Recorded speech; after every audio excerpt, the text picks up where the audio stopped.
Assalamualaikum warahmatullahi wabarakatuh. Saya Salma Revianti dari kelas 12 IPS 3 akan membahas tentang dukungan PBB terhadap kemerdekaan Indonesia.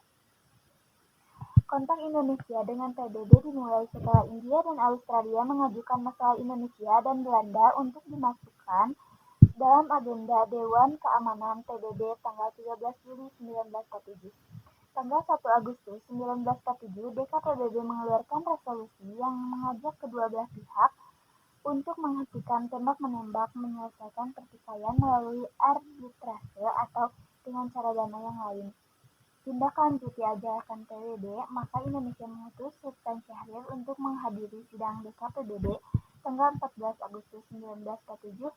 Sultan Syahrir menyampaikan pengajuan usul agar Belanda menarik pasukan dari Indo. Menurutnya, perundingan akan sulit dilakukan jika salah satu pihak masih menghadapkan pistolnya kepada pihak kedua. Untuk mengakhiri berbagai pelanggaran dan menghentikan pertempuran, perlu dibentuk komisi pengawas. Selanjutnya, peran PBB dalam mendukung kemerdekaan Indonesia. 1 Agustus 1947, DKPBB mengeluarkan resolusi yang mengajak kedua belah pihak untuk menghentikan tembak-menembak dan menyelesaikan pertikaian secara damai. 4 Agustus 1947, DKPBB mengeluarkan perintah kepada Belanda dan Indonesia untuk menghentikan permusuhan di antara mereka dan aksi tembak-menembak. 7 Agustus 1947, DKPBB mulai membahas masalah Indonesia dan Belanda.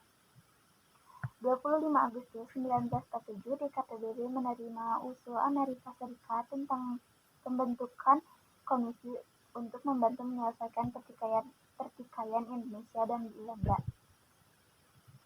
Komisi ini kemudian dikenal dengan Komisi Tiga Negara atau KTN. Komisi Tiga Negara, 1 Australia diwakili oleh Richard Kirby atas pilihan Indonesia. 2 Belgia diwakili oleh Paul van Zeeland atas pilihan Belanda. 3 Amerika diwakili oleh Dr. Langford Grant atas pilihan Australia dan Belgia. 28 Januari 1949, DKPBB mengeluarkan resi yang disampaikan kepada Indonesia dan Belanda yang berisi desak Belanda segera menghentikan operasi militernya dan mendesak pemerintah Republik Indonesia untuk segera menghentikan aksi gerilyanya. Mendesak Belanda membebaskan tanpa syarat presiden dan wakil presiden beserta tahanan politik yang ditahan sejak 19 Desember 1948 di wilayah Republik Indonesia.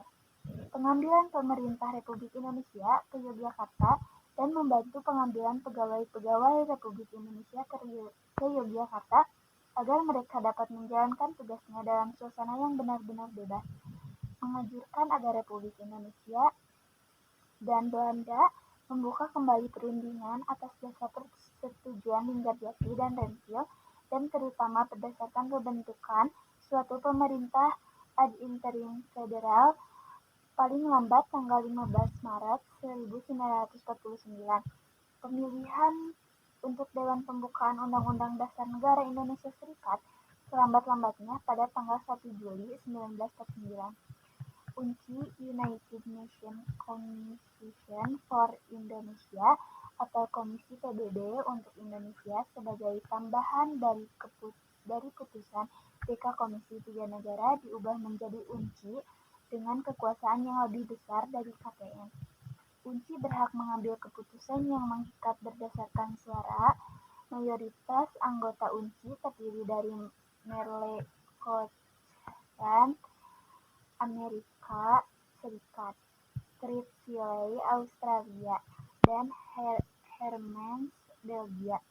Tugas UNCI membantu melancarkan perundingan untuk pengambilan kekuasaan pemerintah Indonesia untuk mengamati pemilihan dan berhak mengajukan usul-usul mengenai berbagai hal yang dapat membantu tercapainya penyelesaian. Indonesia menjadi anggota PBB pada tanggal 28 September 1950. Sekian pembahasan dari saya. Mohon maaf bila ada kesalahan. Wassalamualaikum warahmatullahi wabarakatuh.